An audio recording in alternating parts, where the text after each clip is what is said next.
note cards.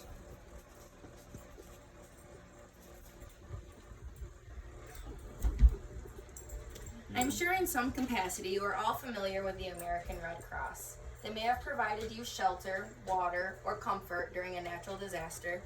They may have taught you or someone you love a class like CPR or first aid, lifeguarding, swimming and water safety, babysitting, or other healthcare related public safety classes. The American Red Cross plays a huge role in our society, especially in times of crisis.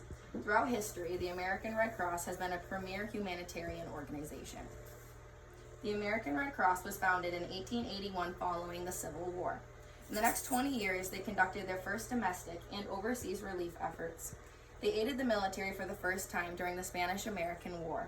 During World War I, the American Red Cross members grew from 17,000 members to 20 million. The American Red Cross battled their first worldwide pandemic in 1918 when influenza took over.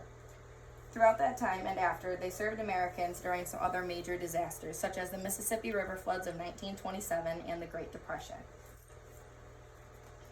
A big shift happened for the American Red Cross at that time, and especially during World War II when they introduced the civilian blood program.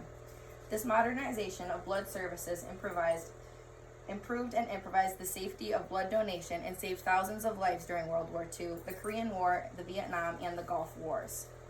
So you may be wondering why today I am telling you so much information about the American Red Cross. That is because as a country, we are still going through and battling the coronavirus pandemic.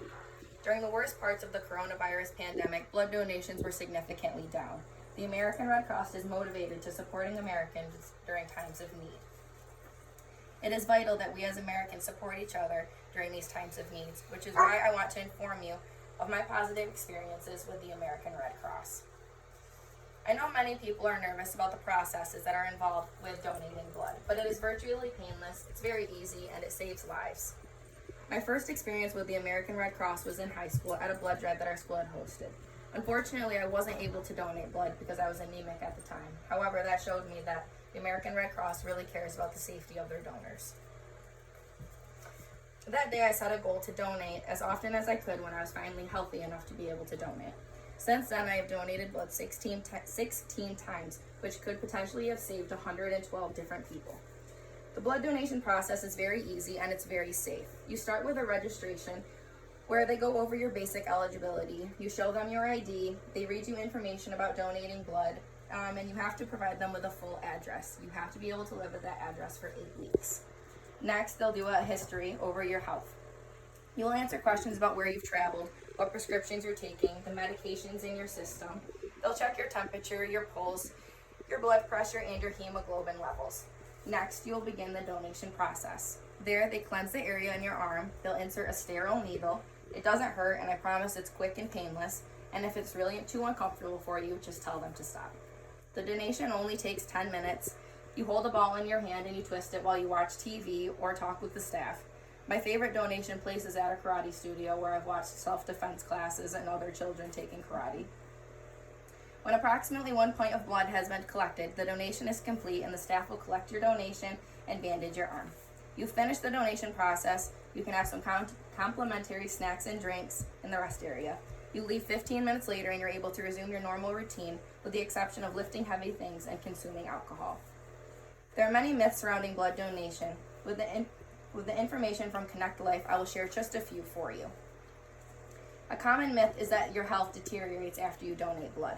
This is false. The reality is that if you are healthy prior to your donation, you will be completely recovered and completely healthy after. Another common myth is that age is a deterrent to blood donation. There is no maximum age to give blood. Lastly, a common myth is that you cannot donate blood if you are a vegetarian. As long as you have enough iron in your blood, you will be able to donate. Vegetarians are actually excellent candidates for blood donation because they have a very balanced diet typically. I hope that the information I provided you with today was helpful and that you leave knowing more about the American Red Cross and the process of blood donation. If you would like to donate blood, you can always call this number here, 1-800-RED-CROSS, or visit redcrossblood.org. Thank you, and I hope you enjoyed this speech.